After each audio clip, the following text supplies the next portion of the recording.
ವಿಚಾರದಲ್ಲಿ ಈಗ ಆಲ್ರೆಡಿ ಏನು ಮುಖ್ಯಮಂತ್ರಿಗಳ ಪತ್ನಿ ಹೆಸರಲ್ಲಿದ್ದ 14 ಸೈಟನ್ನು ವಾಪಸ್ ಕೊಟ್ಟಾಗಿದೆ.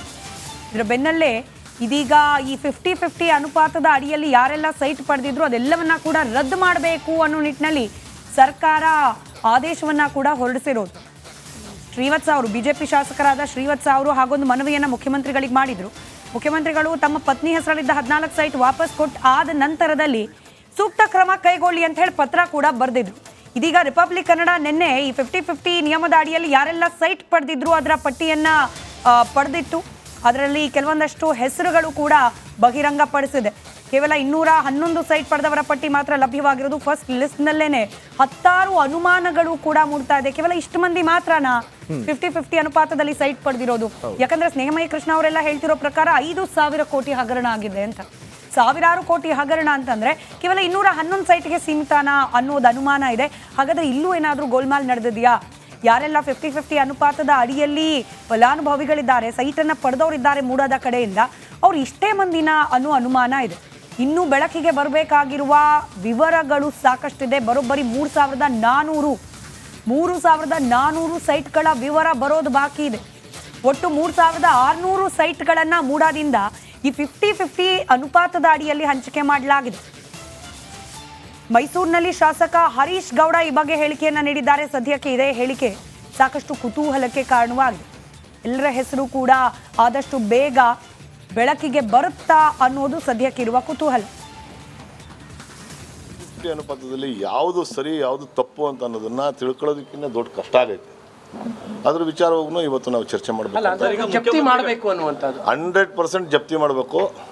ಜಪ್ತಿ ಮಾಡಿ ಕಾನೂನಾತ್ಮಕವಾಗಿ ಏನಾದ್ರೂ ಕೊಟ್ಟಿರುವಂಥದ್ದಿದ್ರೆ ಅದನ್ನು ವಾಪಸ್ಸು ಕೊಡುವಂಥದ್ದಾಗಲಿ, ಕಾನೂನನ್ನ ಮೀರಿ ಯಾರ್ದೋ ಒಂದು ಆಮಿಷಕ್ಕೊಳಪಟ್ಟು ಅಧಿಕಾರಿಗಳು ಮತ್ತು ಇನ್ನೇನು ಡೆವಲಪರ್ಸ್ಗಳು ಅವರು ಇವರು ಎಲ್ಲನೂ ಮಾಡಿರೋದು ಮತ್ತು ಮಧ್ಯವರ್ತಿಗಳು ಎಲ್ಲರನ್ನೂ ಸೇರಿ ಮಾಡೋರೆ.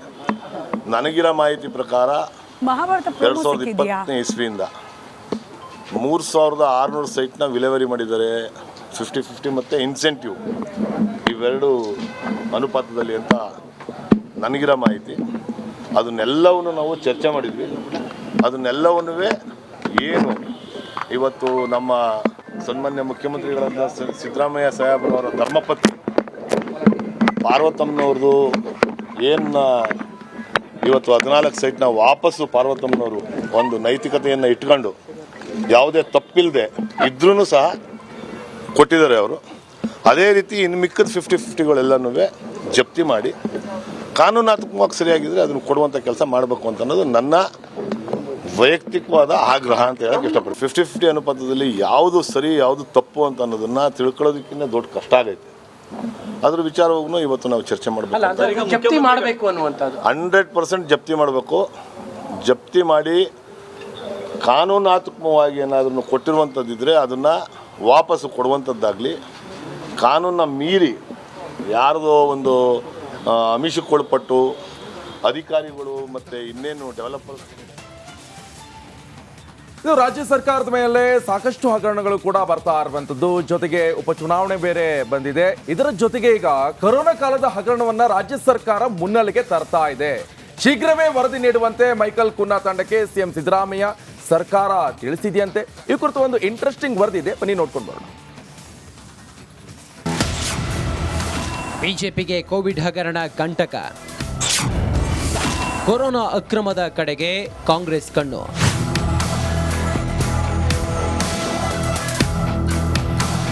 ಕೋವಿಡ್ ಸಮಯದಲ್ಲಿ ನಡೆದಿದೆ ಎನ್ನಲಾದ ಅಕ್ರಮದ ವಿಚಾರವಾಗಿ ಮಾಜಿ ಸಿಎಂ ಯಡಿಯೂರಪ್ಪ ಹಾಗೂ ಮಾಜಿ ಸಚಿವ ಶ್ರೀರಾಮುಲು ವಿರುದ್ಧ ಪ್ರಾಸಿಕ್ಯೂಷನ್ ಅಸ್ತ್ರ ಪ್ರಯೋಗಿಸಲು ರಾಜ್ಯ ಸರ್ಕಾರ ತಯಾರಿ ನಡೆಸಿದೆ. ನ್ಯಾಯಮೂರ್ತಿ ಮೈಕಲ್ ಡಿ ಕುನ್ನಾ ವರದಿ ಆಧರಿಸಿ ಪಿಪಿಇ ಕಿಟ್ ಖರೀದಿಯಲ್ಲಿ ಅಕ್ರಮವಾಗಿದೆ ಎಂದು ಕಾಂಗ್ರೆಸ್ ಬ್ರಹ್ಮಾಸ್ತ್ರ ಮಾಡಿಕೊಂಡಿದೆ. ಹೌದು, ಜನವರಿ ಬಳಿಕ ಕೆಲ ಬಿಜೆಪಿ ನಾಯಕರಿಗೆ ಸಂಕಷ್ಟ ಶುರುವಾಗುವ ಸಾಧ್ಯತೆ ಇದೆ. ಕೊರೋನಾ ಹಗರಣದ ಮೇಲೆ ಫೋಕಸ್ ಮಾಡಿದ ಕಾಂಗ್ರೆಸ್ ಸರ್ಕಾರ ಶೀಘ್ರವಾಗಿ ಸಂಪೂರ್ಣ ವರದಿ ನೀಡುವಂತೆ ನ್ಯಾಯಮೂರ್ತಿ ಮೈಕಲ್ ಡಿ ಕುನ್ನಾ ತಂಡಕ್ಕೆ ಮನವಿ ಮಾಡಿದೆಯಂತೆ. ಈಗ ಕೊಟ್ಟ ಮಧ್ಯಂತರ ವರದಿ ಮೇಲೆ ಕ್ರಮ ತೆಗೆದುಕೊಳ್ಳಲು ಆಗಲ್ಲ. ಕೆಲವೊಂದು ಕಾನೂನು ತೊಡಕು ಎದುರಾಗುತ್ತವೆ. ಸ್ಪಷ್ಟವಾಗಿ ಯಾರ ಹೆಸರುಗಳು ಕೂಡ ಮಧ್ಯಂತರ ವರದಿಯಲ್ಲಿ ಉಲ್ಲೇಖ ಆಗಿಲ್ಲ. ಆದ್ದರಿಂದ ಸಂಪೂರ್ಣ ವರದಿ ನೀಡುವಂತೆ ಜಸ್ಟಿಸ್ ಮೈಕಲ್ ಕುನ್ನಾಗೆ ಸಿಎಂ ಸಿದ್ದರಾಮಯ್ಯ ಮನವಿ ಮಾಡಿದ್ದಾರಂತೆ. ಡಿಸೆಂಬರ್ ಅಂತ್ಯಕ್ಕೆ ವರದಿ ನೀಡುವಂತೆ ಸರ್ಕಾರ ಮನವಿ ಮಾಡಿದ್ದು, ಹೀಗಾಗಿ ಬರದಿಂದ ತನಿಖೆ ಆರಂಭಿಸಿರುವ ಜಸ್ಟಿಸ್ ಕುನ್ನಾ ಸಿಬ್ಬಂದಿಗಳನ್ನು ಮತ್ತು ಆಡಿಟರ್ ಹೆಚ್ಚಳ ಮಾಡಿ ತನಿಖೆ ಮಾಡುತ್ತಿದೆ. ಎಷ್ಟು ಪ್ರಮಾಣದಲ್ಲಿ ಹಣಕಾಸಿನ ವ್ಯತ್ಯಾಸ ಆಗಿದೆ ಅಂತ ಆಡಿಟರ್ ಮೂಲಕ ಡಾಟಾ ಸಂಗ್ರಹಣೆ ಮಾಡುತ್ತಿದೆ. ಎಲ್ಲ ಜಿಲ್ಲೆಗಳ ಫೈಲ್ ತರಿಸಿಕೊಂಡು ತನಿಖೆ ನಡೆಸುತ್ತಿರುವ ಜಸ್ಟಿಸ್ ಕುನ್ನಾ ಡಿಸೆಂಬರ್ ಅಂತ್ಯ ಅಥವಾ ಜನವರಿ ಸಂಪೂರ್ಣ ವರದಿಯನ್ನ ಸರ್ಕಾರದ ಕೈಗಿಡಲಿದೆ ಎನ್ನಲಾಗ್ತಿದೆ. ಹೀಗಾಗಿ ಹಿಂದಿನ ಸರ್ಕಾರದ ಕೆಲ ಸಚಿವರಿಗೆ ಸಂಕಷ್ಟ ಕಟ್ಟಿಟ್ಟ ಬುತ್ತಿ ಎನ್ನಲಾಗ್ತಿದೆ. Bureau report, republic Kannada. Tippu Jayanti ಸಮರ ಕೂಡ ನಡೀತಾ ಇದೆ. ಜೊತೆಗೆ ಶ್ರೀರಂಗಪಟ್ಟಣದಲ್ಲಿ ನಿಷೇಧಾಜ್ಞೆ ಕೂಡ ಜಾರಿಗೊಳಿಸಿದೆ ಸರ್ಕಾರ. ನಿಷೇಧಾಜ್ಞೆ ನಡುವೆ ಕೂಡ ಜಯಂತಿ ಆಚರಣೆಗೆ ತಯಾರಿ ಕೂಡ ನಡೆಸಲಾಗ್ತಾ ಇದೆ. ಶ್ರೀರಂಗಪಟ್ಟಣದಲ್ಲಿ ಬಿಗಿ ಪೊಲೀಸ್ ಬಂದೋಬಸ್ತ್ ವ್ಯವಸ್ಥೆ ಕೂಡ ಮಾಡಲಾಗಿದೆ. ಯಾವುದೇ ತರ ಮೆರವಣಿಗೆ ಇರ್ಬೋದು, ಪ್ರತಿಭಟನೆ, ಇದಕ್ಕೆ ಯಾವುದಕ್ಕೂ ಕೂಡ ಅವಕಾಶ ಇರೋದಿಲ್ಲ. ರ್ಯಾಲಿಗಳಿಗೂ ಕೂಡ ನಿರ್ಬಂಧ ಹೇರಲಾಗಿದೆ. ಟಿಪ್ಪು ಸಮಾಧಿಗೆ ನಮನವನ್ನ ಈಗಾಗಲೇ ಸಲ್ಲಿಸಿದ್ದಾರೆ ತನ್ವೀರ್ ಸೇಠ್ ಅವರು. ಈಗಾಗಲೇ ನೋಡ್ತಾ ಇದ್ವಿ ಟಿಪ್ಪು ಸಮರ ಯಾವ ರೀತಿಯಾಗಿ ನಡೀತಾ ಇದೆ ಅಂತ. ಟಿಪ್ಪು ಬರ್ತ್ಡೇ ಅನ್ನು ಅದ್ದೂರಿಯಾಗಿ ಆಚರಣೆ ಮಾಡೋಕ್ಕೆ ಸಾಕಷ್ಟು ಜನರು ಕೂಡ ಮುಂದೆ ಬಂದಿದ್ರು. ಒಂದ್ ಕಡೆ ಸರ್ಕಾರದ ವಿರುದ್ಧ ಕೂಡ ಈಗ ಟಿಪ್ಪು ಅಭಿಮಾನಿಗಳು ತಿರುಗಿ ಬಿದ್ದಿದ್ದಾರೆ. ಯಾಕಂತ ಹೇಳಿದ್ರೆ ನಮಗೆ ಆಚರಣೆ ಮಾಡೋಕೆ ಅವಕಾಶವನ್ನು ಕೊಡ್ತಾ ಇಲ್ಲ, ನಿರ್ಬಂಧ ಹೇರಿದ್ರು, ಸೊ ಇದೆಲ್ಲ ಸರಿಯಲ್ಲ ಅಂತ ಟಿಪ್ಪು ಅಭಿಮಾನಿಗಳು ಹೇಳ್ತಾ ಇದ್ದಾರೆ. ಇದು ಶ್ರೀರಂಗಪಟ್ಟಣದ ದೃಶ್ಯ. ಇದು ತನ್ವೀರ್ ಸೇಠ್ ಅವರು ಈಗ ಆಗಮಿಸಿ ಅಲ್ಲಿ ಕೈ ಮುಗಿತಾ ಇರುವಂತಹ ದೃಶ್ಯವನ್ನು ಕೂಡ ನೀವು ನೋಡ್ತಾ ಇದ್ದೀರಾ.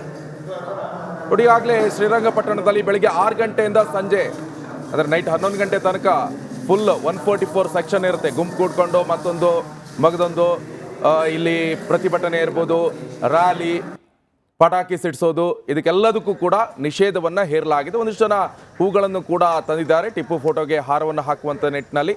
ಆದರೆ ಎಲ್ಲವೂ ಕೂಡ ಈಗ ನಿರ್ಬಂಧ ಹೇರಲಾಗಿದೆ ಎನ್ನುವಂಥದ್ದು ಕೂಡ ಟಿಪ್ಪು ಅಭಿಮಾನಿಗಳ ವಾದ ಆಗಿದೆ. ಸರ್ಕಾರದ ವಿರುದ್ಧವೂ ಕೂಡ ಈಗ ತಿರುಗಿ ಬಿದ್ದಿದ್ದಾರೆ ಒಂದಿಷ್ಟು ಜನ ಮಂದಿ ಶ್ರೀರಂಗಪಟ್ಟಣದಲ್ಲಿ ನಡೀತಾ ಇರುವುದು. ಇನ್ನೊಂದು ಕಡೆಯಲ್ಲಿ ಜಾಮಿಯಾ ಮಸೀದಿ ಇರ್ಬೋದು, ಟಿಪ್ಪು ಸುಲ್ತಾನ್ ಸ್ಮಾರಕ ಇರ್ಬೋದು, ಇಲ್ಲೆಲ್ಲವೂ ಕೂಡ ಪೊಲೀಸ್ ಬಂದೋಬಸ್ತ್ ಅನ್ನ ಮಾಡಲಾಗಿದೆ.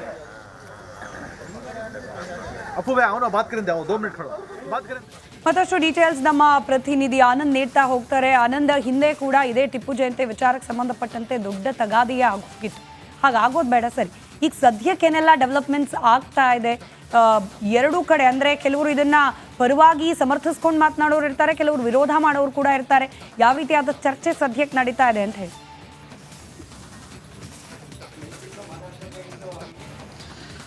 ಸ್ಮಿತಾ, ಇವತ್ತು ಟಿಪ್ಪು ಸುಲ್ತಾನ್ ಅವರ ಜಯಂತಿ.